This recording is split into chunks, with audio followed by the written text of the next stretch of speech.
aborde une chicane On va bien voir. peloton serré. Hallucinant. Hallucinant. Ok. Après, je laisse le son sur YouTube quand même.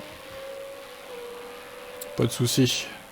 Scheckter va mener les 10 premiers tours. Surpris au point mort par un départ donné avec une certaine précipitation, Lauda attardé n'est que 13e. Lauda attardé. Lauda l'attardé mental. Aux trousses de Scheckter, Lafitte, Depailler, Peterson. Puis viennent Rothman et Regazzoni, Pache, Stuck, les deux JPS, Stuck. Brambilla, Lauda qui a gagné une place. Les trajectoires sont sèches, mais de part et d'autre, la piste est humide, rendant les dépassements hasardeux.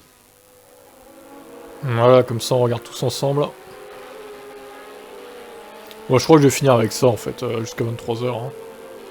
Le foot, bon, je vais regarder de côté, mais je montrerai quand il y aura un but au pire. Remonte tambour battant. En 4 tours, il a déjà gagné 10 places. On a l'impression qu'elles avancent pas les caisses. On dirait qu'ils sont au ralenti là. Peterson et Depailler ont passé Lafitte et Regazzoni a débordé Rothman. À l'évidence, entre les 5 premiers, la lutte sera sévère et son issue incertaine. Mais la qualité d'image est pas mal en vrai, ça va. Les deux Tyrrell encadrant la marche semblent cependant prendre l'avantage sur les deux 12 cylindres. Bon non, j'étais pas au courant qu'il y avait ça, honnêtement. Mais c'est encore loin de C'est LCP, je regarde jamais, hein, donc je pouvais pas savoir, là, clairement. Regazzoni, en revanche, c'est le trou avant que J'ai jamais regardé cette chaîne de ma vie. Hein. Revenu de la 12e à la 8e place en 7 tours. Au 11e tour, Peterson ravit le commandement à Scheckter dont le moteur faiblit. C'est le tournant de la course. Et Regazzoni... C'est le tournant de la course. En tête, Peterson ne semble pas pouvoir lâcher les 6 roues. Derrière, Hunt s'est hissé au prix de grands risques jusqu'à la 12e place et attaque X. Mais il sortira au 12e tour, ce n'était vraiment pas son jour. Non mais sérieux, on dirait qu'ils sont ralentis les gars. Depailler attaque Scheckter sous tous les angles. On dirait qu'ils avancent à 100 km/h en fait. Voire 80. Le voilà second et il harcèle Peterson maintenant. Mais Ronnie résiste. On se demande cependant combien de temps tiendra sa marche. Sur 11 Grands Prix disputés, elle n'en a fini que 3. Patrick va-t-il enfin le gagner, ce premier Grand Prix? En difficulté, Scheckter a dû aussi s'incliner devant Regazzoni. Puis vient Lafitte et Lauda, maintenant 6e. Voilà qu'une légère pluie se met à tomber et ce commissaire prévient on dirait des la cartes. piste est glissante. Mais dans un moment de panique, ordre est donné d'arrêter la course et le signal réglementaire, drapeau et panneau noirs à croix blanche, sera montré, puis aussitôt retiré. L'ayant vu, Lafitte a ralenti, mais pas les leaders qui, au contraire, en profitent pour faire le trou. Certains pilotes, tels Fittipaldi, vont même jusqu'à s'arrêter à leur stand. Quelle confusion et quel dommage pour Jacques, qui a perdu presque 10 secondes dans l'affaire. Terrible pour Jacques.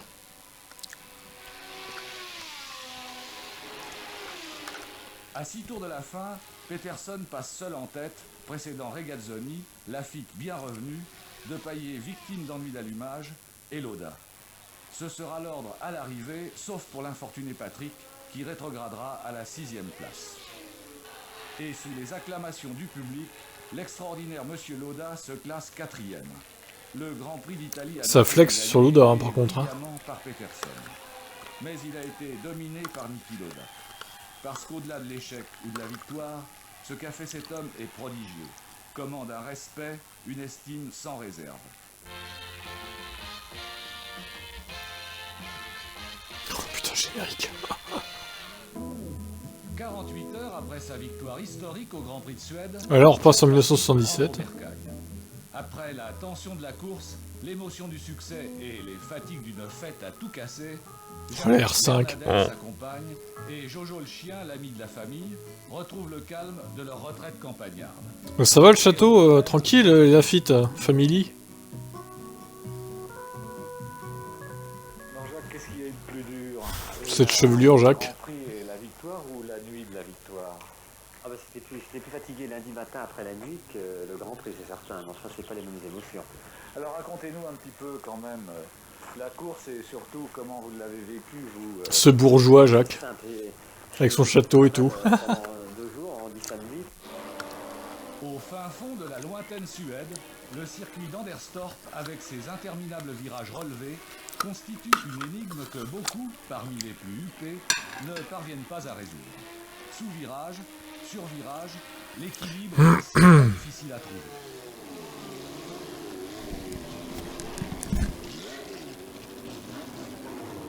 Aux essais, on attendait les Lotus, mais Watson et sa Brabham Alfa Romeo affichaient une forme splendide.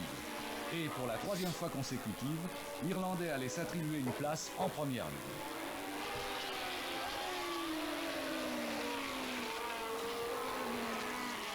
Moins souverain qu'à Zolder, Andretti finissait tout de même par arracher la pole position à Watson. L'irrésistible Lotus allait-elle être menacée? L'an dernier, la 6 roues avait enlevé à Anderstorp son premier et, pour l'instant, unique succès. Mais ses récentes performances avaient été décevantes. De Paillet réussissait cependant le 5e temps, la P34 retrouvant une partie de son efficacité perdue avec le montage de pneus arrière qui lui conviennent mieux.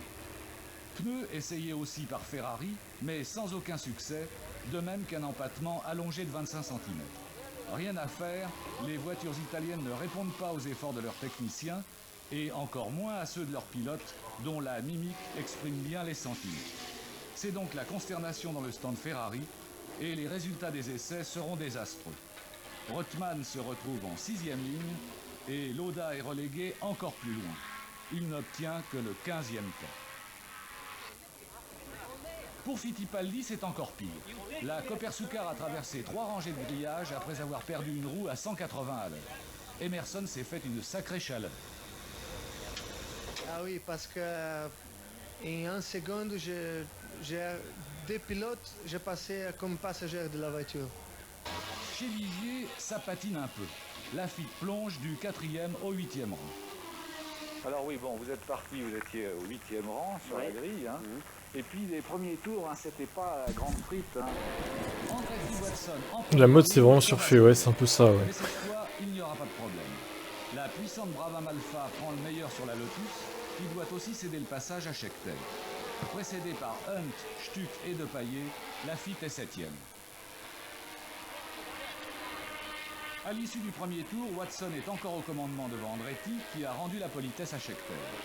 Mais Lafitte a rétrogradé à la 11e place.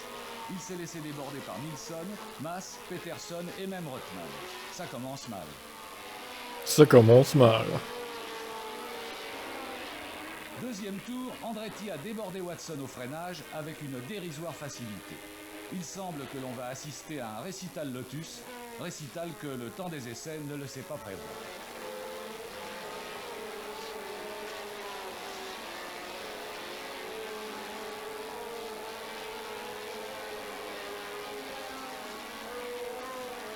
Andretti se détache, Scheckter est collé dans les roues de Watson. Hunt conduit le peloton où figurent Stuck, De Paillet, Mass et Rothman.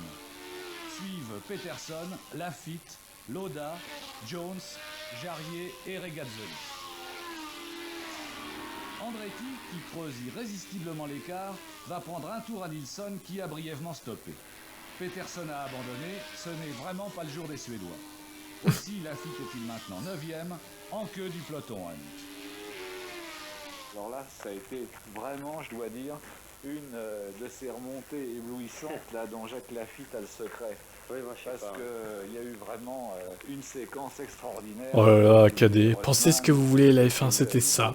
Et puis vous avez loupé Hunt. Bah, c'était une F1 différente, c'était pas forcément mieux avant, ils crevaient tout le temps, les pilotes. Oui, moi, Franchement, je préfère une F1 moderne que comme ça. Hein. j'ai fini cette course. Au moins ils meurent plus les pilotes. 5e, 6e, 4e, mais essayer de marquer des points pour redonner le moral un peu à tout le monde. Et quand Puis ils avançaient pas à l'époque les Formule 1 aussi. Hein. c'est un peu plus décontracté parce que C'était des gros veaux. on va en pleine France et je crois que ça aurait très mal marqué. Après bon voilà. Ouais. Chacun fait comme. La voiture marchait très bien le matin. Chacun voit J'ai suivi son époque préférée. et Chacun choisit son époque préférée quoi. pas faire une erreur. Parce que je sentais que je pouvais être Moi je préfère l'époque de maintenant en tout cas. facilement doubler un de Même s'il y a beaucoup de soucis aussi. L'offensive l'offensive de Jacques sera en effet irrésistible. Elles étaient moches, il y en a des F1. Mais elles étaient tellement différentes les unes des autres. À l'époque, c'est incroyable. Elles se ressemblaient pas du tout. Hein. À mi-course, les 5 hommes sont T'avais des voitures à 6 roues, la lutte est acharnée. t'avais des ailerons avant chelous. Mais Jacques Oui, Villeneuve maintenant c'est la FIA le problème. Hein. et le passe. Le voilà quatrième. Mais les F1 en elles-mêmes, elles sont bien maintenant.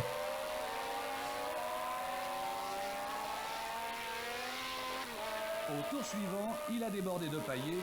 Voici la Ligier troisième dans les roues de Hunt. Watson suit à quelques secondes. C'est au tour de Hunt de subir l'assaut. Ses pneus sont déjà dégradés, il ne peut résister. En 4 tours, Lafitte a gagné 4 places et le voilà second. Extraordinaire remontée. J'ai vu mon panneau marqué position 1, brandi un peu n'importe comment, parce qu'il venait juste de le brandir, il s'est aperçu qu'Andretti rentrait. Alors oui, j'ai dit ça y est, tiens non, c'est pas mon panneau, c'est une erreur. Et puis, dans la ligne droite, j'ai dit, C'est une erreur. pourquoi ça serait pas moi, après tout hein. Ça faisait déjà 10 tours que je pensais, je suis à 15 secondes d'Andretti, à 16 secondes de mon premier Grand Prix, quand même c'est pas beaucoup, après 1 an et demi, 16 secondes. Et puis j'ai dit, tiens, je suis repassé, j'ai vu premier, il s'agitait, j'ai dit, bon ben, je suis en tête d'un Grand Prix. Alors là, vous m'avez dit quelque chose qui m'a beaucoup frappé juste après la course. Vous m'avez dit, les 2 derniers tours, j'ai plus rien vu. Ouais, non, mais c'est vrai, j'étais l'émotion et j'ai un peu pleuré, enfin un peu pas mal, et j'avais des larmes dans les yeux, et puis je voyais clair, heureusement, parce que mais j'étais inquiet, j'ai dit, pour que je fasse pas de bêtises, alors ça m'a vraiment... Ça y est, Patrick Campbell laisse éclater sa joie à la vue de son copain Jacques coupant la ligne d'arrivée. Mass termine second, Reutemann troisième et Depailler quatrième devant Watson. Affreusement déçu, le pauvre Andretti finit sixième, victime du dérèglement de son système d'alimentation. Oui, incroyable. Hein. J'ai vu le... Ouais. Parce que Aujourd'hui, les interviews, c'est de la com. Avant, les mecs étaient à l'aise. Ouais, c'était plus naturel avant. J'ai vu, merde, j'ai dit, bon, bah, si je tombe pas en panne, j'ai gagné. C'était plus naturel. Hein. Cette première victoire, Il disait des gros mots et tout. Il la tient enfin. Ligier et Matra aussi. L'émotion étreint Lafitte. Le jour de gloire est arrivé. Mais le naturel revient au galop. Oh, cette célébration. On dit que le succès appelle le succès. Mais je pense que, remarquez, le fait d'avoir gagné, ça va vous libérer un petit peu. Ah oui, moi je suis... Vraiment maintenant j'aborde la F1 comme j'avais envie de l'aborder. Ça fait 1 an et demi, même il n'y a pas longtemps que je disais, je suis pas bien en F1. Je me fais pas plaisir parce que j'avais peut-être pas encore gagné. Voilà, trop contracté pour m'amuser. Et puis finalement, moi je fais de la course pour m'amuser, avant toute chose. C'est un sport et je trouvais justement qu'en F1, le côté métier, voilà, sur le côté voilà, sport. il y avait trop, je travaillais trop pour mon sport, c'était plus un plaisir. Et je crois que maintenant je vais retrouver le plaisir de conduire. Et en retrouvant le plaisir de conduire, je vais peut-être conduire mieux, j'espère. Et je crois aussi que Gérard Ducarouge et tous les mécanos de l'équipe, Guy Ligier, vont être soit un peu comme moi. Guy Ligier fait de la course, il aime ça. Hein. Gérard Ducarouge aussi voulait absolument gagner. Maintenant on a gagné, je crois que tout le monde va aborder ça avec plus de sérénité. Et puis c'est ce qui nous manquait, hein, de toute façon. Bien sûr. Jacques Lafitte, après son premier succès en Grand Prix en juin 77, avec nous donc... Oh putain.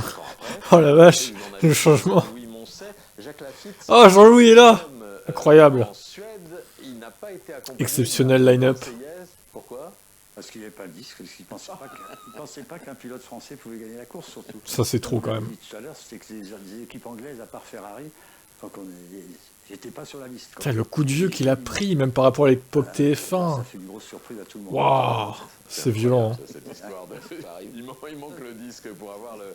Jean-Louis, il vieillit pas tant que ça en vrai. Ça va. Hein. La course pour m'amuser, disiez-vous, Jacques Lafitte. Est-ce que, comme vous le prédisiez, alors, vous avez eu davantage de plaisir en Formule 1 après votre victoire? Moi, ce qui m'avait gêné, j'ai gagné tous mes championnats en préparant ma voiture. Avant d'arriver chez Ligier ou chez Williams. Donc, j'avais une petite connaissance technique, grâce à Jean-Pierre d'ailleurs aussi. Et quand je suis arrivé chez Ligier, je me souviens, j'ai fait une interview avec Johnny Reeve au Nürburgring. Johnny Reeve qui était la plume de l'équipe pour la Formule 1. Ouais, c'est en direct là, je pense. Enfin, en direct ou c'est récent quoi. Je passerai pas ce que tu m'as dit, parce que sinon tu vas te faire virer. Mais il vieillit très très mal, Jacques Lafitte. Hein. Jean-Louis Moncet, ça va encore, je trouve. Il a pas trop changé par rapport à l'époque TF1 quoi. Quand on me pose la question... Un peu, mais bon, ça va. Parce que je suis un feignant. Parce que j'ai remarqué que Branleur, Jacques, feignant. les champions du monde, c'est des gros bosseurs. C'est-à-dire que... C'est ça qui vous a manqué pour devenir numéro 1. Bah, oui, ça, puis donc, Il a 79 ans, Jacques. financière chez Mais lui aussi. on vous entend là, à l'instant, vous dites... Et Jean-Louis, la chance, je ne crois qu'au il doit être travail. plus jeune, je pense. Le travail modéré. Oui, oui. Non, je Non, moi j'ai... peux ajouter Jean-Louis, il a que les gens- 77, à peine plus jeune en vrai. Hein. Faire la pêche. Voilà, ça- Ouais, ils sont dans les... Ah mais c'est incroyable la différence entre les deux. Et partir d'un circuit... Jean-Louis, on dirait qu'il a 65, faut qu'on aille pêcher pas plus, ensemble, 70, tu vois. Et de temps en temps, il a raison, les pilotes de Formule 1... C'est peuvent fou, quoi. partir, travailler dans leur motorhome avec leurs ingénieurs... Ah mais pendant des incroyable, heures, ouais. Des heures et des heures. Maintenant, il y a un couvre-feu, c'est très récent comme mesure technique sur les F1, mais avant, il n'y a pas de couvre-feu. Et on a vu les champions du monde travailler jusqu'à 2 heures du matin, sacrifiés sur leur sommeil pour essayer d'améliorer la voiture avec les ordinateurs. À ma décharge, nous, on n'avait pas le flopé d'ingénieurs, on n'avait pas d'enregistreur de tout ce que faisait la voiture. Donc aujourd'hui, les pilotes, ils ont 2000, on appelle Ah oui, des données. des données à analyser, donc il faut bosser beaucoup plus longtemps. Et moi, je dis toujours que dans ces années-là, c'est-à-dire maintenant, je n'aurais pas été pilote de Formule 1. C'était trop. Trop dur, trop compliqué, trop de travail. compliqué. Moi, ce qui m'amusait, c'était de conduire. Sur l'idée de devenir numéro 1 ou pas, etc., je me souviens qu'au début de la saison 79, Oui. On y a cru, hein, avec Aussi, votre nouvelle Ligier, vous gagnez les 2 Peut-être que s'il est malade, ouais, peut-être, ouais. En Argentine en février, vous décrochez la pole en Espagne en Peut-être, avril, peut-être. puis en Belgique en mai, et puis là ça marche moins bien. Ferrari vous rattrape avec Villeneuve et Jody Scheckter. Qu'est-ce qui se passe? C'est parce que la voiture a été très rapide, on a un petit problème aérodynamique, et comme Guy Ligier ne voulait pas payer la soufflerie parce qu'ils avaient copié notre design pour le donner à Alfa Romeo, on n'a pas pu aller en soufflerie, passer la voiture, et si on aurait passé la voiture en soufflerie, on se serait aperçu immédiatement que les pontons sous la voiture se déformaient, et à l'arrêt, ça revenait en bonne position, donc on ne pouvait pas vraiment s'en apercevoir. Tourner avec Villeneuve, bah ouais. Gérard Ducarouge. Gérard Ducarouge a été un peu comme tout ingénieur. Il avait oublié les noms, Jacques. Alzheimer. Et finalement, quand Guy Ligier a cassé tous les pontons, un soir, un week-end où personne n'était là, on a refait des ponts neufs, et dès Monza, la voiture a marché mieux. Malheureusement, j'ai cassé ma boîte à Monza alors que je pouvais gagner, quoi. Mais voilà, le succès, ça tient un peu de choses. Ça tient un peu de choses. Il y a des petits détails qui sont presque ridicules. Dans le premier sujet qu'on a vu tout à l'heure, vous dites un truc qui m'a scotché. Prendre un bon départ, c'est faire baisser le drapeau au directeur de course. C'est-à-dire mettre les gaz une fraction de seconde avant que le départ ne soit donné en farceul à main du type qui tient le drapeau. Ça se passe vraiment comme ça ou c'est encore comme ça Non, parce que maintenant, c'est des feux rouges. Ah oui, donc on ne peut pas. Mais avant, ça se passait comme ça. Moi, j'ai même vu des directeurs de course, je ne sais le nom, qui me disaient, quand tu verras que je lève le doigt, tu pars, parce que j'ai laissé le drapeau. Ah, il faut être bien mais ça veut dire qu'ils étaient complices avec oui, certains pilotes. avec moi. Sur les images de l'époque, c'est très vrai ce que vous dites. Ah oui, tout à fait c'est vrai. fou. C'est-à-dire que vous voyez à Monaco, par exemple, c'est Louis Chiron, un ancien pilote, qui a le drapeau qui est prêt, et vous voyez les 2 premières lignes, ils avancent de quelques centimètres pour vous montrer qu'ils sont prêts. Et donc là, il est obligé de la baisser le drapeau. Ils l'ont forcé. Tandis que maintenant, si vous faites ça, vous avez un boîtier dans le sol qui remarque que vous avez avancé de 30 cm. Bon, ça c'est départ anticipé, c'est à la queue de la grille de départ. Parlons à présent de François Sever, premier pilote français vainqueur d'un Grand Prix de F1 depuis Maurice Trintignant en 1958 à Monaco, 13 ans auparavant. Sever n'a gagné qu'un seul Grand Prix en 71, mais au moment où il meurt au volant de sa Tyrrell, 2 ans plus tard, il est sur le point d'écrire une nouvelle page en remplaçant son maître Jackie Stewart comme premier pilote de l'écurie. Grand espoir et destin brisé. Ça a repris le match depuis 4 minutes, toujours 0. Enfin 0-1 quoi. 1-0 pour le PSG. Aux États-Unis, et où ils prennent dans l'État de New York. Et quand vous voyez l'état de la voiture, vous comprenez tout de suite qu'il s'est passé quelque chose de très grave. Alors, à l'époque, aujourd'hui, on ne peut plus, il faut des enquêtes et des choses comme ça. À l'époque, la course a démarré tout de suite. Et je me souviens même de l'avoir lu. Des pilotes sont allés voir Bernie Ecclestone. François, c'était un peu déjà aussi l'idole des pilotes. C'était l'élève de Stewart. Ah oui. Bernie, putain, lui, quand même. Il était l'archétype du pilote de Formule 1. Il a tellement gouverné la F1 longtemps, ce gars. D'autres pilotes disent, Bernie Ecclestone, on ne va pas courir. Et Bernie leur a répondu, mais non, 1/1000 de seconde avant de se tuer, il était passionné par ce qu'il faisait. Il faut laisser la course continuer comme ça. Et la course a continué puisque le Grand Prix a eu lieu. Il avait une belle gueule, François Sevère, une gueule reproduite. Je m'en souviens sur les posters des journaux pour adolescents et adolescentes, mais il n'y avait pas que ça. Voici 2 sujets qui lui sont consacrés en 71, signé Stéphane Collaro, qui était alors au service des sports de l'ORTF, puis 2 séquences de 73. 71, c'est l'année de sa révélation avec 2 doublés Tyrrell, Stewart et Sevère au Grand Prix de France, puis au Grand Prix d'Allemagne. Une 3e place à Monza et une victoire aux États-Unis. Sevère finit 3e au championnat du monde des constructeurs. Et puis vous le verrez juste après, séquence glamour, François Sevère au bras d'un sex symbole. Jackie Stewart et son manager Ken Tyrrell. Jackie Stewart et son manager. Moi aussi je peux faire la voix des années 70 là. C'est dans cette équipe de professionnels chevronnés, soucieux du moindre détail, qu'a été parachuté l'an dernier un jeune pilote français. Ce look. Champion de France de Formule 3 en 68, après des débuts difficiles, il s'est attaqué avec succès à la Formule 2. Mais l'an dernier, l'arrivée en Formule 1 de ce jeune pilote finalement assez peu expérimenté dans un team pointilleux... Ouais, je pense qu'il manquait de basse, ouais. L'erreur inexplicable inspirait quelque inquiétude. C'était mal connaître le jeune Français, il a compris d'entrée qu'il fallait tout d'abord apprendre. Aussi, au lieu de rechercher d'hypothétiques coups d'éclat, il s'est inscrit avec application à la meilleure école du monde, l'école Stewart-Tyrrell.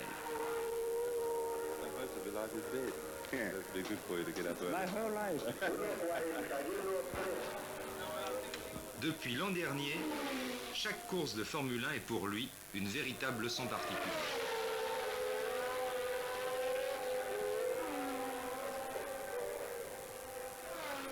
Pour faire partie des grands, il faut avant tout tenir la distance sans problème, c'est-à-dire être capable de faire le record du tour dans le dernier tour d'une course. Et ça demande au moins d'expérience et d'habitude, etc. Parce que ce ne sont pas du tout les mêmes muscles qui travaillent au volant.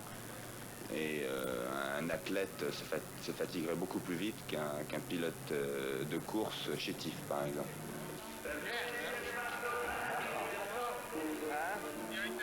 Non, j'ai mal au rein, j'ai bloqué. C'est complètement bloqué.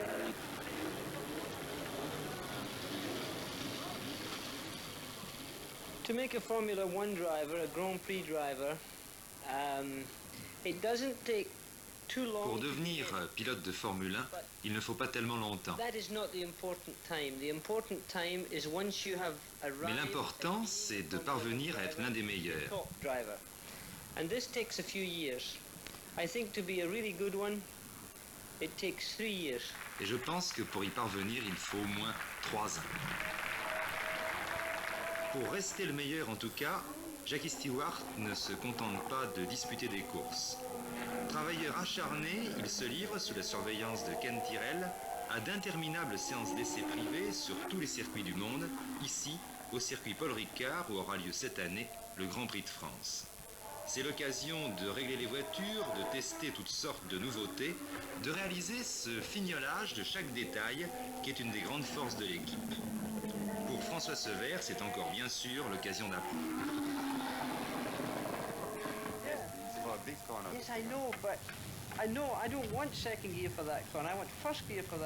Pour son jeune coéquipier, Jackie Stewart n'est pas avare de conseils. Il lui fait part ici de quelques astuces du métier. Il n'est pas bon d'avoir 2 rapports de vitesse différents pour 2 virages qui sont pratiquement identiques. En conservant la même vitesse, tu sauves un autre rapport pour un endroit plus important.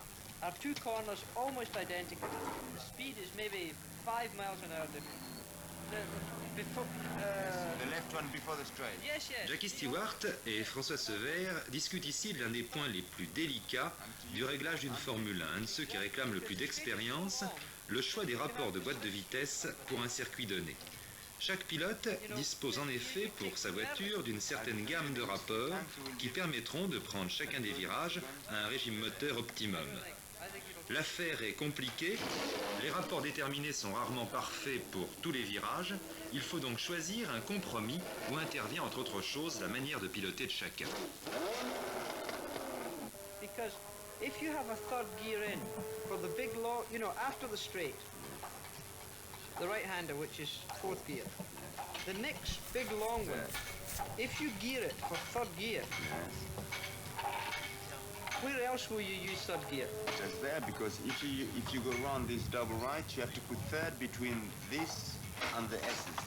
Yes, but this is okay for the short circuit. But when you speak of Jackie explique ici à François qu'il doit modifier sa façon de conduire sur le grand circuit. Tu passes en 5e, trop tôt dans la ligne droite, cela te fait chuter de 10 000 tours à 8 600 tours, et une voiture plus puissante te passe automatiquement. Ok, les astuces de pilotage de Stewart, là, de Jackie Stewart. for the length for a mile long straight, it's too much because with a car with more power. Intervention de Ken Tyrrell. Un petit détail a été modifié sur la voiture et il faut à nouveau partir pour des essais.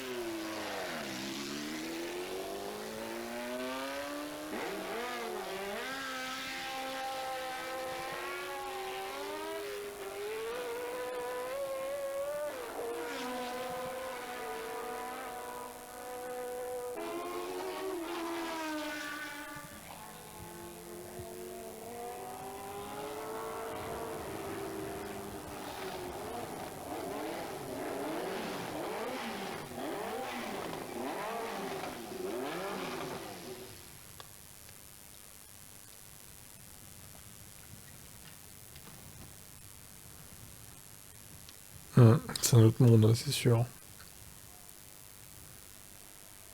Ce silence.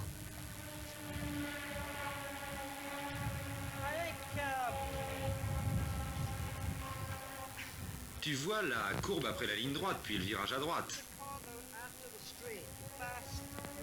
Tu vois le virage suivant, un long droite. Je crois que tu rentres dans ce virage sans utiliser vraiment la route au maximum. C'est des pépites ces trucs là, franchement. C'est bien qu'il rediffuse ça en vrai. Ça sera beaucoup mieux si nous voulons vraiment faire des bons temps. Jackie, could you go out in your car now and give François a tow? Ken Tyrrell demande à Jackie de prendre François dans son sillage et de le faire tourner sur le circuit aux alentours de 1 minute 52 secondes autour. Ouais, des archives de fou là. Bon, désolé pour ceux qui voulaient suivre le foot, mais là bon, c'est vrai que c'est intéressant ça quand même.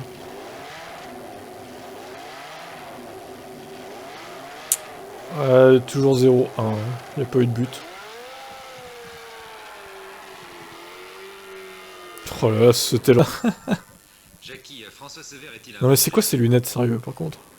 Well, first of all, I don't really think he's a pupil. Je ne pense pas vraiment que ce soit un élève. Occasionnellement, il demande des conseils, mais ça ne fait pas de moi un professeur ni de lui un élève. Il a beaucoup de dons. A lot of natural talent.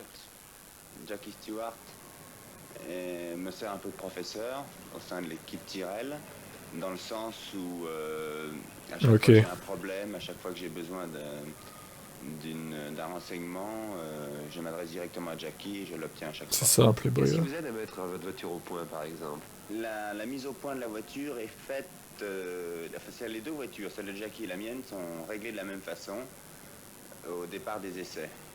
Et suivant l'évolution des essais, nous nous aiguillons parfois sur des réglages différents parce que nous n'avons pas le même style de conduite. Mais il est certain que si Ken Tyrrell découvre un remède miracle ou si Jackie Stewart découvre un remède miracle, j'en profite aussitôt.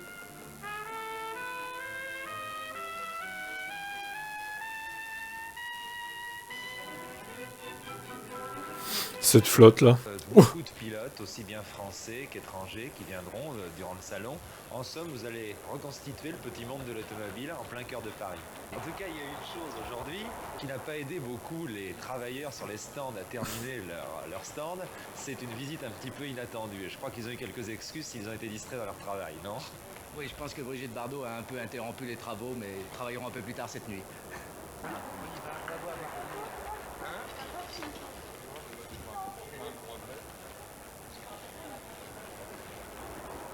Je ne savais pas que vous vous intéressiez à la course automobile. Moi non plus. C'est Bardot, hein, pas Macron du coup. Je crois que pour le moment, je préfère les pilotes. D'accord, merci. Vous viendrez au salon? J'y suis. Non, mais je viendrai quand il sera ouvert, là.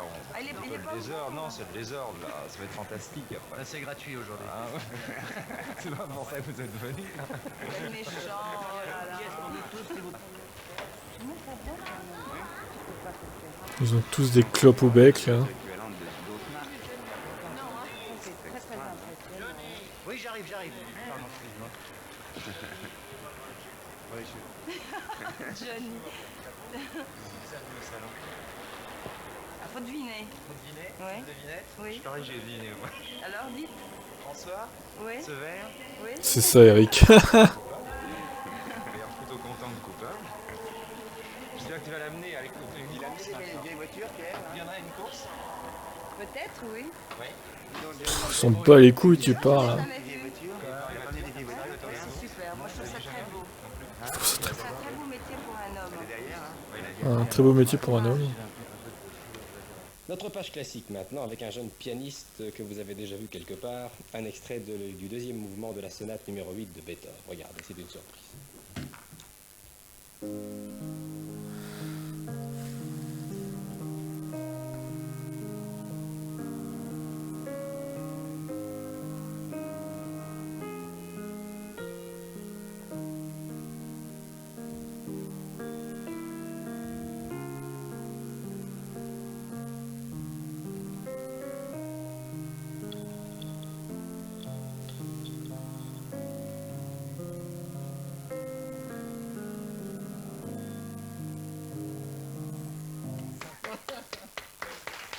Bravo, bravo. C'était une exclusivité sport en fait, comme quoi on peut très bien conduire à 300 à l'heure, être champion de Formule 1 et être un bon pianiste. Il faut quand même rassurer les mélomanes que j'ai joué sous la contrainte et la force de Michel Drucker. Ah oui, j'y tenais beaucoup. Oh là là. Et que je n'ai Quelle pas contrainte. joué au piano depuis le jour où je suis passé au service militaire, c'est-à-dire en 1964. Mais ça appelle tout de même quelques commentaires, car vous avez joué pendant combien, une dizaine d'années? Oui, j'ai pu remarquer que c'était tellement une grande première pour moi que j'en tremblais en touchant le clavier. Ça ne vous donne pas envie de remettre ça? Écoutez, c'est une chose qui me manque effectivement, la musique, mais j'ai un emploi du temps tellement serré, un calendrier tellement serré, que je n'ai pas le temps vraiment de reprendre de leçons. Et c'était une grande passion dans ma vie, entre 15 et 20 ans, la musique. François Sever s'est donc tué cet après-midi au cours des essais du Grand Prix automobile des États-Unis. C'était précisément cette compétition que Terrible. Sever avait remportée il y a 2 ans. C'était une date dans l'histoire des pilotes français. En plus, en essai, quoi. Victoire depuis plus de 10 ans. Depuis, François Sever, qui avait 29 ans, était devenu l'un des meilleurs conducteurs du monde. L'année dernière, il avait pris la 2e place derrière Stewart, et cette année, il était en 3e position dans le classement du championnat du monde des conducteurs. Pardon. François Sever était doué, confiant. Vous pouvez pas dire des pilotes, en fait. De la réussite. La Tyrrell Ford que pilotait François Sever a quitté la piste venant s'écraser contre le rail de protection. Le bolide s'est soulevé puis est retombé sur le rail, se coupant en deux et écrasant le pilote français qui est mort sur le coup. Oh là là. François Sever que l'on voit ici en compagnie de Ken Tyrrell qui en 1969 lui avait confié un volant. Cette mort horrible. Avec Jackie Stewart, l'actuel champion du monde, son chef de file au sein de l'écurie Tyrrell. Jackie Stewart qui avait prodigué à François Sever les premiers rudiments de conduite en Grand Prix. François Sever, on en reparle avec nos invités Jacques Lafitte et Jean-Louis Moncet. Richard Poirot de l'INA nous a rejoint. Bonjour Richard.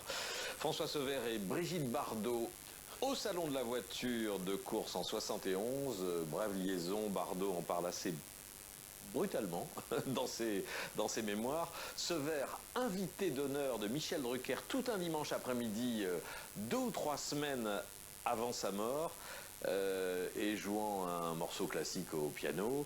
Et promis aux premières places après la retraite de Stewart. Il avait tout pour être une star, Bah oui, ça. Jacques Lafitte. Oui, tout. Le talent, la beauté, l'intelligence, ce qui est quand même pas mal. Pianiste, enfin, il y avait tout. Belle gueule. C'est parfait, un vrai pilote quoi, de F1. C'est ça, ça devrait être ça tout le monde. Ouais. Et Jean-Louis disait qu'il était respecté parmi les pilotes. Oui, évidemment, Ouais. évidemment. Ça aurait été le chef de file, à mon avis, des années 70-80. François, moi, je me souviens, j'étais à Silverstone en Formule 3, quand on a appris la nouvelle, aux essais de samedi. Ouais. Tout le monde était affligé. Ouais. Et Stewart, n'a pas fait ça. Ouais, c'est vrai que dans les années 2000, 2010, c'était dur, hein, Jacques. Après la mort de son coéquipier, une semaine après, je crois, il a annoncé sa retraite définitive des circuits. C'est dingue. Ouais. La mort fait partie de mon métier, disait François Sauver, on l'a entendu tout de même. Quelle hécatombe en Formule 1 dans ces années 70. Jochen Rindt, l'Autrichien, sacré champion du monde 70 à titre posthume. La même année, l'Anglais Pierce Courage, puis Jossifer, François Sauver, une douzaine de morts en 10 ans, dont Patrick Depailler en 1980, Gilles Villeneuve et Riccardo Paletti en 82. Comment expliquer un tel désastre? Comment se fait-il qu'il ait fallu autant de morts avant de renforcer la sécurité des voitures et des circuits et de protéger les pilotes? Chaque accident a amené à une modification de la sécurité sur les circuits. Moi, j'ai eu mon accident, je suis resté 35 minutes dans la voiture, ils ont interdit à mes mécanos d'approcher, et quand ils sont venus, en 5 minutes, on m'a sorti de la voiture. Donc, si j'avais été accidenté plus gravement, à l'intérieur, un truc comme ça aurait été... Et c'était au début des années 80? Oui, c'était en 86. 86. Déjà c'était pas parfait, mais les voitures étaient plus solides, un peu plus solides. Quoique, les circuits commençaient à être beaucoup plus adaptés aux grandes vitesses des voitures en virage. Et finalement, la vraie sécurité, c'était après mon accident, dans les années 90, où là, le GPDA et tout ça ont fait un boulot formidable. Il a la tremblote, hein, Jacques, quand même. Le GPDA, nous, on a tous travaillé énormément pour ça. Mais quand on regarde la liste, Jean-Louis Moncey, on est quand même fasciné. C'est 1 ou 2 pilotes de F1 qui laissent leur vie chaque année, à chaque saison. Chaque année. Jackie Stewart avait fait un compte un peu macabre, mais qui est tout à fait réaliste. Depuis le début du championnat du monde en 1950, il y a une soixantaine de pilotes qui se sont tués. Je voudrais revenir sur le fait qu'à cette époque-là, l'époque de François également, les voitures, c'était 1 cheval par kilo, 500 kilos, 500 chevaux. C'est-à-dire des performances extraordinaires. Maintenant, les voitures font 800 kilos, facilement, avec le plein d'essence encore plus. Et elles sont protégées. On n'avait pas encore inventé les monocoques en nid d'abeille. On n'avait pas encore inventé les coques en carbone qui équipent les fusées. Parkinson, ouais, peut-être. On n'avait pas encore inventé. Enfin, on les avait inventés pour ça, mais pas pour la F1. Il a fallu arriver. Je pense pas qu'ils montent Senna, ça a l'air d'être dans les années 70-80 et pas plus, quoi. On arrive avec une coque en carbone. C'était Hercules qui faisait les fusées pour la NASA, qui leur avait fait le système. Voilà, c'était un pas absolument formidable. Et tout a été comme ça, Jacques a raison. À chaque gros accident, on a eu quelque chose. Mais il y a des fois, je suis obligé de vous dire que c'est imparable. Je peux parler par exemple de l'accident d'Ayrton Senna. C'est un morceau de suspension de 20 cm qui traverse entre le casque et la tempe. Bien sûr. Jean-Louis, il a osé. Ces années-là, des accidents mortels, on n'en connaît pas réellement les causes. Non, mais jamais. Bien sûr. Pas d'enquête sur François Sauver. On ne sait pas ce qui s'est passé, s'il y a eu une défaillance mécanique ou s'il il a lui-même fait un écart. C'est vrai. Évidemment, c'est la première hypothèse qui est privilégiée. Aujourd'hui, tout ça est barré parce que tout est enregistré. Les organes de la voiture. Du bolide. Richard, vous êtes venu nous parler du filmage des courses automobiles, parce que filmer la vitesse et les voitures en mouvement, c'est un vrai défi. Hein. Absolument, c'est certainement un des exercices les plus difficiles en matière de retransmission sportive, avec le cyclisme, qui est aussi assez compliqué. Ça va très vite, il se passe plein de choses à plein d'endroits sur la piste au même moment, ce qui veut dire qu'en fait il faut des caméras un petit peu partout, il faut une sacrée régie, il y a même plusieurs réalisateurs par course, tellement il faut vraiment être en quel puits de savoir, ouais, t'as vu ça? Ce qui se passe au bon moment, et puis il faut montrer la vitesse, et ça c'est pas du tout évident, mais on va en reparler après. Mais surtout ce qui est intéressant à travers les archives que l'on voit sur les retransmissions, il y a un vrai savoir-faire français en matière de retransmission des compétitions. Voilà, ça y est, savoir-faire français. Mais il y a on sent qu'il y a un vrai savoir-faire. D'abord parce que dès 1950, effectivement, avec la création du championnat du monde, donc la première course, l'étape française, c'est à Reims, les caméras sont présentes, mais surtout, c'est qu'il y avait les 24 heures du Mans. Et ça a vraiment servi de laboratoire grandeur nature pour la RTF, qui vraiment mettait les moyens. En 62, la première chaîne, enfin la seule chaîne, en 62 il n'y a qu'une seule chaîne à la télévision française, a réalisé un reportage sur ce qu'elle faisait pour montrer les moyens qu'elle a déployés pour couvrir cette course. Elle n'était pas peu fière. Dimanche dernier, devant votre petit écran, vous avez pu voir les 24 heures du Mans. Suivre avec la passion qu'elle mérite la ronde des bolides grâce à la télévision. 3 quarts de retransmission, servi par 13 caméramens et par un nombre personnel, couvrait tous les points essentiels du parcours. Un laboratoire ambulant développait la pellicule au fur et à mesure qu'elle était tournée pour être envoyée au journal et pouvoir, le soir, vous faire un résumé de la journée. Nos caméramens, Cette musique très 60 quoi. ne perdaient pas une seule image. C'est que vous savez, quand on suit les voitures qui Oh là là, la taille du truc. faut pas perdre de temps.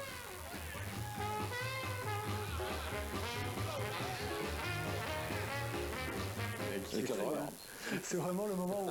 Mais c'était la période où la télé adorait parler d'elle-même, parce qu'elle était elle-même, elle s'inventait aussi. Hein. Bien sûr. Donc, mais c'est surtout, ça donne une idée des moyens colossaux qui étaient mis en place à l'époque. Il faut savoir que 8 ans, donc ça c'est 62, 8 ans avant, 1954, pour la première fois, l'arrivée des 24 heures du Mans était retransmise en direct. Ah, bah il y a un but de Paris encore, visiblement. Une idée des ambitions de la RTF, parce que Alerte foot. les postes de télévision dans les foyers français, il n'y en a pas de maths quand même. C'est Solaire qui a marqué.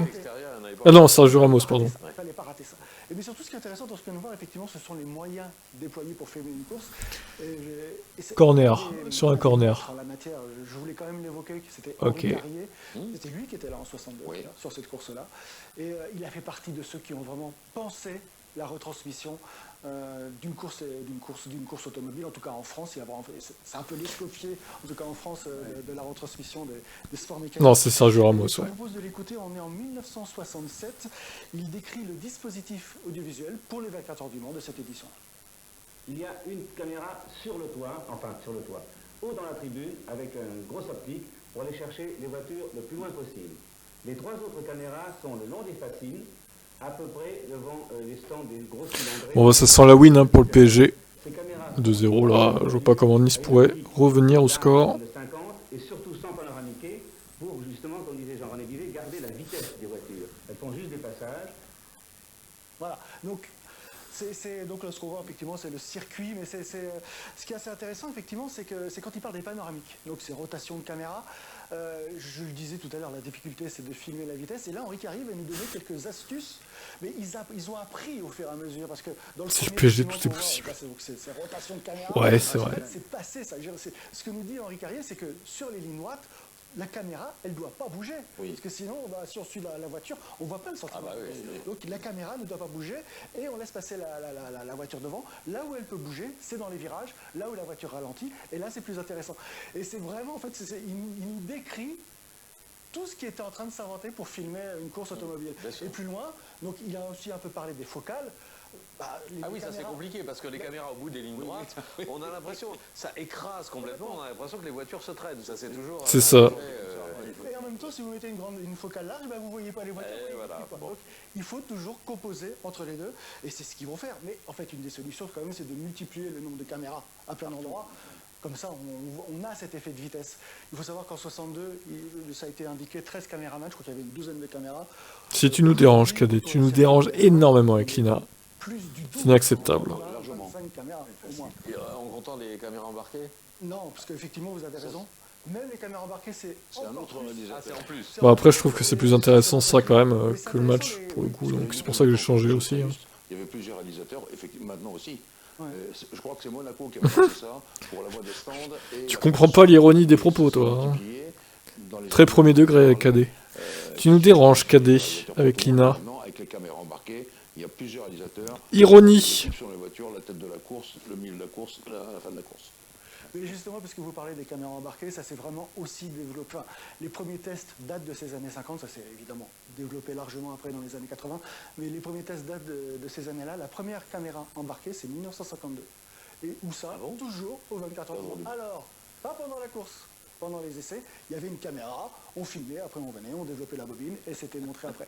C'était pas en direct, attention. Ah oui, d'accord, c'était pas en direct. Sur une piste d'essai, en Italie, je crois, c'est Fangio. Cette vidéo existe où on voit effectivement une caméra sur la Maserati. Sur le circuit de Modène. Exactement, Modena, absolument. Mais c'était toujours pas. La première fois, alors est-ce que vous le savez ça? La première fois, je vous pose une colle, on va le voir, hein, la réponse on va la voir tout de suite, qu'il y a une caméra HF embarquée dans une voiture lors d'une course automobile diffusée en direct. On voit les images là, c'est aux 24 heures du Castellet. Oui, les 24 heures de Paul Ricard, oui, bien sûr. Donc c'est les 24 heures du Castellet, donc c'est le championnat d'Europe des tourismes spécial. On voit là, on est juste avant le départ. Les 24 heures du Castellet, quoi. Je l'ai dit. Celui qui est au commentaire, on va le voir juste après ce passage-là. Et on va voir le dispositif qui est mis en place. Je vous laisse regarder tout de suite. Et là, un plan qui est aussi une innovation, puisque Henri Carrier, Régis Forici et Jean Bescon ont tenté une première mondiale. Ils ont installé en effet une caméra directe, une petite caméra HF, dans la voiture, dans la Ford Capri de Graham Hill et John Surtees. Voilà. Bon, le commentateur, vous l'avez vu, vous en avez parlé tout à l'heure. Stéphane Collaro. Toujours étonnant, mais il a vraiment commencé comme commentateur sportif.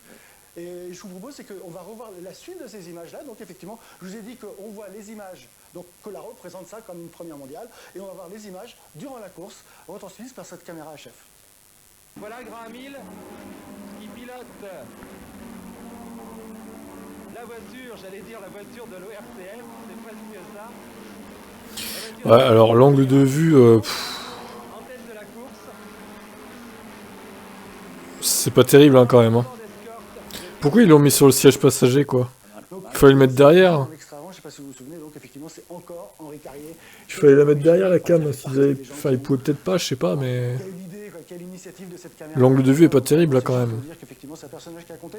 Sur la F1, première caméra embarquée, vous vous souvenez? Pas du tout. 1985, sur une Renault, François Hénault. Oui, au Portugal. Non, au Portugal. Au Nürburgring, moi j'ai lu au Nürburgring. Oui. Non, enfin, en tout cas... Tais-toi, Jean-Louis. Je vais absolument citer un homme qui s'appelle François Guiter, qui était le grand patron de toute la communication du pétrolier Elf à l'époque et qui s'appuyait sur la Formule 1 et c'est lui qui a lancé ça. Mais auparavant, je suis obligé de vous dire qu'il y avait des caméras montées sur des praticables et Stewart l'a fait. Un tour à Monaco avec la caméra au perché sur une vraie caméra. Mais ça donne un tour de circuit. Dans la séquence à suivre, et notamment celle où José Rosinski essaye la tirelle à 6 roues, on a ce type de dispositif, effectivement avec une moi j'ai fait avec une caméra, quelque chose comme ça. Une caméra IMAX. Caméra IMAX, oui. Les gens regardaient quand c'était projeté, ils détournaient le regard parce qu'ils avaient... Ça donne mal au cœur, oui. Donc on avait modifié le film avec des passages plus agréables pour que les gens se reprennent et puissent regarder les images. Sinon, ils n'y arrivaient pas. Mais votre intervention est juste parce que, justement, Elf a ajouté cette troisième voiture, l'a engagée à côté des deux voitures de l'équipe classique pour François Hénault, pour faire ça. Et absolument, c'était les tests. Maintenant, c'est formidable. Ouais. Avant, on balbutiait. Oui, bah maintenant, on n'imagine plus des courses automobiles et surtout en Formule 1 sans caméra embarquée. Est-ce qu'il y a eu d'autres Ah bah non. En fait, Jean-Louis Mancel, je vous obligatoire. Entends, effectivement, les innovations, il y en a eu tout le temps. La miniaturisation des caméras placées au sol, les micros, parce que dans les casques aussi. C'est absolument essentiel. Maintenant. Et puis toutes les données que vous utilisez pour commenter les courses, évidemment, tout ça est venu. Mais en fait, tout est fait pour améliorer l'expérience immersive. On est toujours dans le souci de montrer la vitesse. Comment est-ce qu'on montre la vitesse? Et aujourd'hui, vraiment, c'est ça, c'est donner l'impression de vitesse aux téléspectateurs, l'immerger dans la course.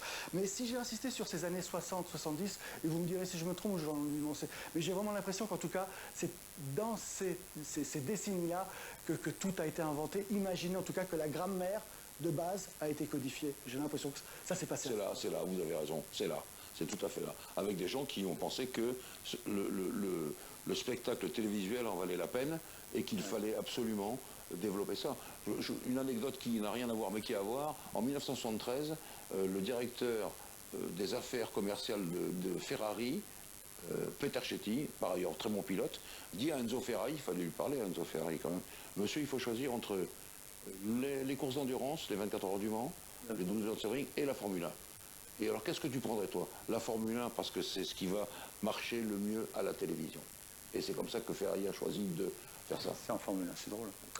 Dernière séquence de ce rembobinat en hommage à Automoto avec, je viens d'en parler, un formidable reportage de José Rosinski qui a obtenu le droit de piloter lui-même la Tyrrell à 6 roues. C'est l'innovation technique la plus spectaculaire de l'époque, mais pas du tout la plus efficace. Hein. Je rappelle, 2 grosses roues motrices à l'arrière, oui, et 4 petites roues directionnelles à l'avant, comme des roulettes. Ce sont des roues de 10 pouces. On a vu que Patrick Depailler... au début, n'était pas du tout convaincu. Hein, on l'a entendu dire c'est inconduisible ce truc. Vous, Moi, j'ai conduit avec Williams 4 roues à l'arrière. Ah, 4 roues à l'arrière. Ouais, mais ça a été interdit. Moi, Ah oui, parce qu'ensuite la réglementation a changé, c'était 4 roues. Non mais 4 roues à l'arrière, à quoi ça servait sérieux quoi? Pour l'époque, les voitures avaient beaucoup de sous-virage. Aérodynamiquement, elles se soulageaient beaucoup de l'avant. Et Tyrrell, ce qui n'est pas idiot, c'est Tyrrell, oui. Oui, c'est Derek Gardner qui avait inventé. Il demande quand ils perdent la boule, toi. La voiture, de mettre des pneus qui n'avaient pas la même consistance en douceur, en mesure. Cette caméra là. Très lent, et donc avec ces 2 roues, il gommait le sous-virage et ça permettait de gagner des courses. Ouais. Enfin, ça va marcher partout. Hein. Non, ça, on va voir Depailler conseiller Rosinski et il lui dit c'est très surprenant parce qu'on ne voit pas les roues. Ouais, c'est vrai. Et alors que dans les monoplaces de Formule 1, d'habitude, les pilotes voient. Qui impressionne le plus. Ils voient leurs roues. Et là, les roues sont bon. Il y avait aussi un aspect aérodynamique un peu. C'est-à-dire que ce qui faisait la force des F1 à l'époque, c'était l'aileron arrière. Et il fallait que le flux d'air soit dégagé vers lui. Et avec des roues avant un peu importantes, naturellement, ça brouillait un peu le flux d'air pour l'arrière. Tandis que là, avec les petites roues, tout passait directement sur l'aileron arrière. D'ailleurs, aujourd'hui, ça serait impossible. De l'avant. Voilà. Bon, en tout cas, le sujet de Rosinski, vous allez le voir, est superbe. Vous verrez aussi un championnat du monde de kart où le reporter Jean-François Dunac nous dit retenez bien le nom de ce jeune Brésilien plein de talent, Da Silva, qui s'appelle en réalité, je ne le dis pas, Ayrton Senna da Silva, son nom complet. Mais d'abord, en octobre 77, un Grand Prix de Formule 2 à Estoril, où le jeune Didier Pironi devance le jeune René Arnoux sous les yeux du jeune reporter Jean-Louis Moncet. Alors là...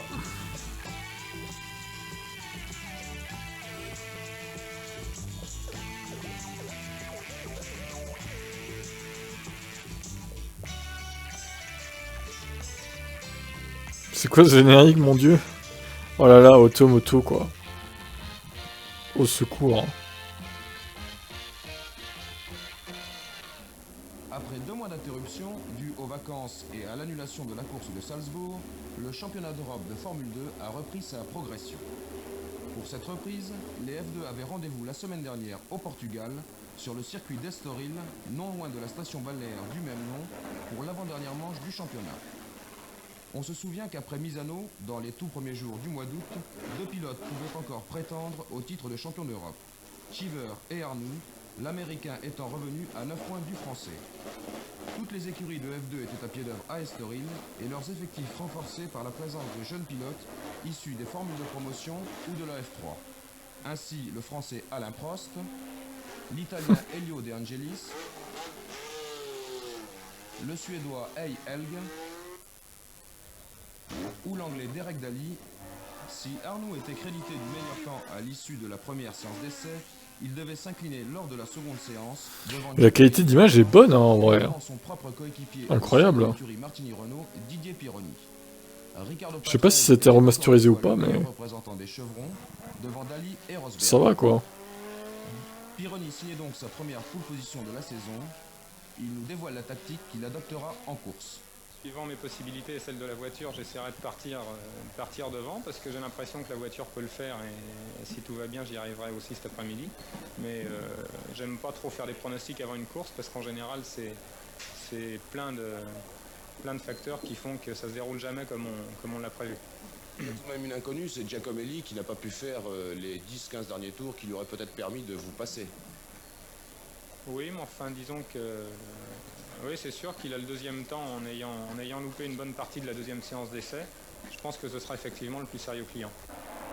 Et dès le départ, en effet, que Pironi réussissait à son habitude, la marche de Giacomelli prenait la roue de la Martini.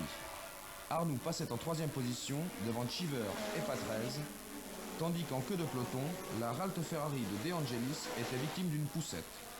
Pironi vainqueur, Arnoux second, Cheever troisième. C'est le triomphe pour les deux Français. L'Américain amer et déçu prendra sa revanche à Donington dans 3 semaines. Ce vent là. Mais pour la gloire seulement. Ça souffle la vache.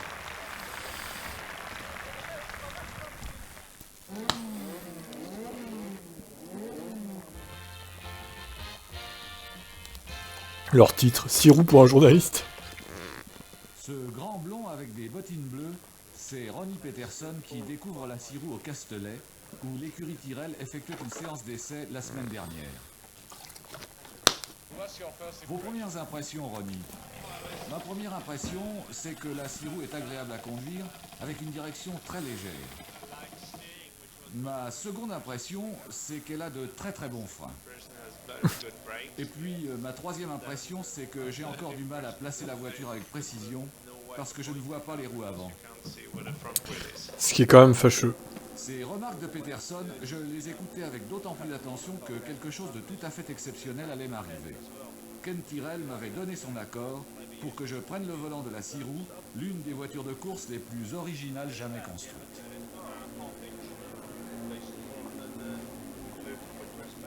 Patrick, je me retrouve pour la première fois naturellement au volant d'une voiture à 6 roues. Est-ce que vous avez quelques conseils à me donner avant que je prenne la piste? Eh bien c'est très simple, c'est une voiture classique. Et il y a une différence importante quand même, c'est que vous ne voyez pas les roues, vous ne les verrez pas.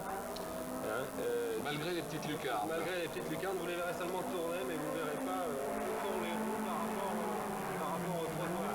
Oui. Deuxième différence par rapport à une voiture classique, c'est qu'elle est très étroite à l'avant. Et si vous ne dérapez pas dans les virages, vous allez toucher les roues arrière, vous allez monter sur le trottoir avec les roues arrière sans monter avec les roues avant. Ah bah c'est pratique, putain. Ça peut être très dangereux, ça peut vous emmener dans des... Autrement dit, j'ai intérêt à essayer de ne pas serrer trop près. C'est ça, tirer la 6 roues. Au début, il faut passer à au moins 50 cm des trottoirs, sinon vous allez monter sur le trottoir avec la roue arrière. Et ça, c'est bien. Tu parles d'un pilotage chelou, toi. Aucune particularité, vous allez être surpris par la direction et vous allez voir. La voiture est quand même... Je suis sûr que je vais être surpris. Yeah, any recommendation you'd like to do? Only one. Only one? Don't bend it. Ken Tyrrell ne m'a donné qu'une seule consigne, mais impérative. Ne l'applique pas. Mon vieux Rosinski, me dis-je, c'est pas le moment de perdre le contrôle. J'essaye d'effacer de mes yeux l'image de Tyrrell apprenant que j'ai tapé. Mais, suivi de Depailler, qui va surveiller mes ébats, je prends la piste, la grande aventure va commencer. Ah, caméra, c'est ça qu'on voyait. Je ne vois en effet pas les roues avant. Je sais seulement qu'elles sont là, tout près, alors que la voie arrière dépasse la voie avant de plus de 30 cm. Méfiance. Ligne droite, j'accélère à fond, poussant les intermédiaires à 10 000 tours minute. Et ça pousse, et pour de bon. Au moment de freiner et de rétrograder en 4e pour la courbe de cygne, j'atteins 240 km/h.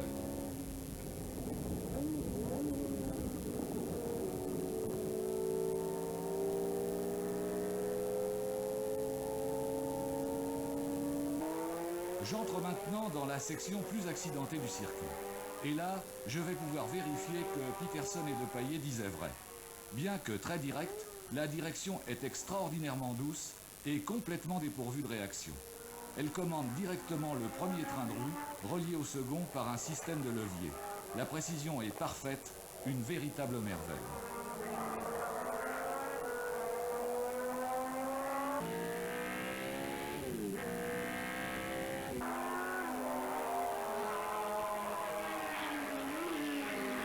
Le match est fini, hein. 2-0 pour le PSG du coup. Victoire des Parisiens. La 6 roues s'arrache du virage comme une balle et déjà il faut freiner.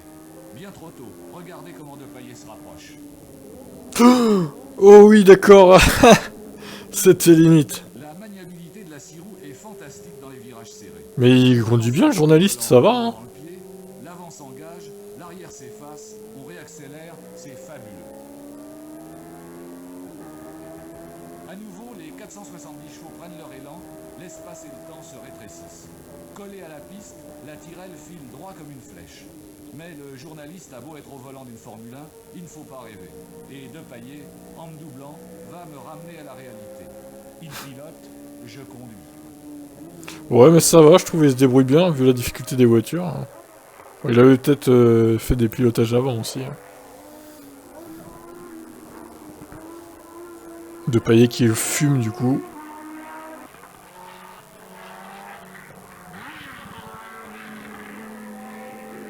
Ouais, on aimerait bien ce genre de caméra sur les F1 modernes aussi, ça pourrait être marrant.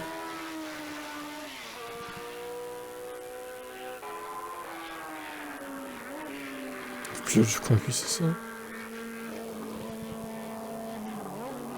Oh, c'est minuscule roue quand même. N'empêche, j'ai vécu une passionnante et merveilleuse expérience au volant de la Sirou. Elle n'est ni un monstre, ni un gadget, mais bien l'expression d'une extraordinaire maîtrise technique. Comme j'ai regretté de devoir m'arrêter. Tu m'étonnes.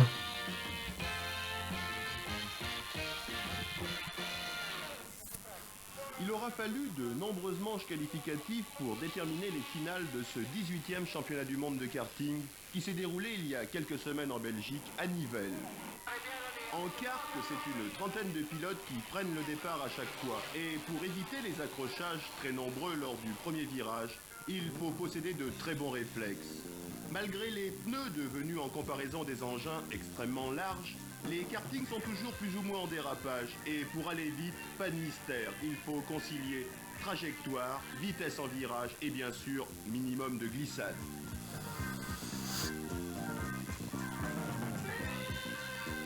Senna da Silva, pilote brésilien, possède un style bien particulier, lui, tout en dérapage. Et pourtant, nous le retrouverons tout à l'heure parmi les meilleurs dans la finale. Da Silva attaque comme un forcené, bien dans le style d'un pilote de Formule 1 comme Patrese. Ça te glisse. Et c'est le départ de la finale avec traditionnellement le starter au milieu de la piste pour éviter les habituels embouteillages du départ. Premier tour, en tête le Hollandais De Bruyne, le Suisse Gisin et Da Silva le Brésilien. Derrière tout le paquet, ça va chauffer. Da Silva. Fullerton, malgré son attaque, sera éliminé sur ennui mécanique, alors que derrière, à tous les niveaux, c'est la grosse explication. Un championnat du monde, on ne le court pas tous les jours. Encore un passage de Da Silva, retenez son nom, en toute logique, il devrait passer à la Formule Auto. De Bruyne, Gisin, Da Silva. En kart, encore peut-être plus qu'en automobile, il faut profiter au maximum de l'aspiration. 100 cm3 pour tout le monde et d'infimes différences de puissance entre les différents moteurs. Volontairement ou non, le Suisse a doublé le Hollandais, mais nous n'en sommes pas encore à la fin de la course. Da Silva, lui, contrôle parfaitement ses poursuivants, pendant que malheureusement, à peu près à cet instant de la course, Cathy Muller sera éliminé sur accrochage. Pas de chance pour la France, ce sera sûrement mieux l'année prochaine. Le Suisse et le Hollandais roulent pratiquement encastrés, roue dans roue. Et comme en Formule 1, c'est au dernier virage que se joue Les Hollandais de vrais chauffards. Et oui, regardez, Max Verstappen est là. Avec Da Silva. C'est un Hollandais qui gagne le championnat du monde. Au général, Da Silva finira deuxième, après une extraordinaire démonstration. Da Silva, un pilote de choc. Extrait d'Automoto, émission alors très populaire, très suivie, et seul sur son créneau, hein, jusqu'à l'arrivée de Turbo de Mick Chapat en 87. Seul sur son créneau, le samedi soir, mais un beau jour, Jacques Carrère nous réunit. C'était le samedi soir. Et nous dit, on va passer au dimanche matin. Surprise générale de tout le monde. Et pourquoi on fait des scores formidables le samedi. Il fallait concurrencer sur France 2, à l'époque Antenne 2, quelque chose de très important, et c'était la messe. Oh putain. Et Automoto a été placé en face, sur TF1. C'est drôle, c'est pour concurrencer la messe. Oui, c'est parce qu'il y avait mais si, oui, bien sûr, parce que la messe a une très grosse audience. Et, Ah bah c'est pas moi qui la regarde en tout cas. Il fallait quand même essayer de c'est mort. Ça, et donc Automoto est passé le dimanche. Bon, enfin, Automoto était quand même resté très suivi, y compris le dimanche matin sur TF1. Mais quand on voit ces images, l'exposition aussi de l'automobile et du sport automobile, est-ce que vous diriez, Jean-Louis et Jacques, que la culture automobile, celle qui faisait vibrer les enfants et les adolescents dans ces années-là, c'est quelque chose qui s'est perdu et peut-être définitivement perdu? Alors moi, je crois que c'est un peu perdu, mais il y a eu un phénomène incroyable. Moi, j'ai des enfants qui ont 22, 23 ans, des garçons, et plein de copains qui n'avaient pas rien à faire, mais bon, même en me connaissant. Et Netflix a fait des reportages. Ils ont regardé ça, les mômes, et tous les mômes, les copains de mes enfants, et plein d'autres parents m'ont dit, nos enfants ils regardent la F1, tous les dès qu'il y a un Grand Prix, ils sont devant le poste. Donc ça a quand même pas mal changé. De temps en temps, il y a des jeunes quand même. Et là, il y a une jeune fille dans un restaurant, en Corse, je me souviens. Elle vient me voir, vous êtes Jacques Lafitte, ah, je suis content, c'est formidable. Tu m'attendais là, vous rigolez ou quoi? comment vous me connaissez? Ah ben, j'ai Netflix. Pas encore. Oui, c'est incroyable. Bon, bah, la prochaine fois, ce sera Rambobina, on vous dira. Je vous ai vu à Rambobina. Oui, Rambobina, ouais, bien sûr. Sûrement. Merci beaucoup. Merci pour ces anecdotes, Jacques. Très important. Commenter avec nous ces belles images. Ces images, voilà. Ouais, c'était sympa comme truc. Hein. Dans la Ligier. JS7. De la JS7, exactement. Merci Jean-Louis Moncet, merci Richard Poirot, merci de nous avoir suivis. Je vous dis à très bientôt pour de nouvelles aventures dans les archives de l'INA. Allez. Finito. Ouais, c'était bien. Ça serait bien qu'il y en ait d'autres comme ça, des trucs sur la Formule 1. Mais c'était vraiment bien de se repencher là-dedans, sur les années 70 et tout, que j'ai pas connu. Moi, j'étais même pas né, en fait, vu que je suis né en 90, du coup. C'est pas ma génération. C'est la génération de mes parents, du coup. Voilà, bah écoutez, sympathique, hein, on n'a pas fait le match, mais bon, au final, ça valait plus le coup de regarder ça. Oh là, ça y est, Cadet qui flex, là, oh là là, insupportable. Hein. Quelle arrogance, hein. Aussi arrogant que Max Verstappen. Hein. Non, Eric, j'ai déjà mis 2 courses avant le match, donc du coup, c'est stop, là, on arrête. On arrête, maintenant. Allez, je vous laisse, et à lundi, donc... Alors, lundi, ça sera 2 courses, plus la NASCAR 20h30, du coup. Donc on commencera vers 18h et quelques, je pense. Les courses de 2007, plus la NASCAR 20h30 Bristol Dirt. Qui serait en différé sur Automoto, mais du coup ça serait dans les conditions du direct. Ouais, bon allez, Cadet, ça suffit avant que je m'énerve là. Allez, bonne nuit. Insupportable.